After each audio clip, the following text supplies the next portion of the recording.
home delivery হৈছিল কনজইণ্ট twin বুলি কয় মূৰটো দুটা লাগি আছে এতিয়া তেখেত আজি 11 ডে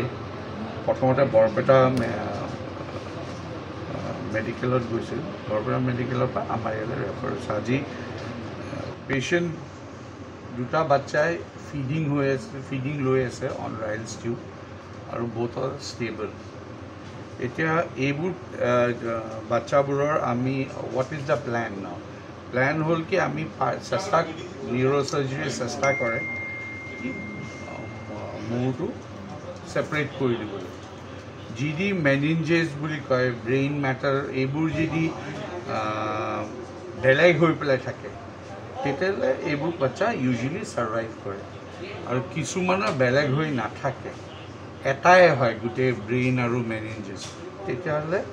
মৰ্টেলিটিটো বহুত হাই মানে প্ৰগন'চিছটো ভাল নহয় চ' আমি নিউৰ'চাৰ্জাৰী অপিনিয়ন লোৱা গৈছে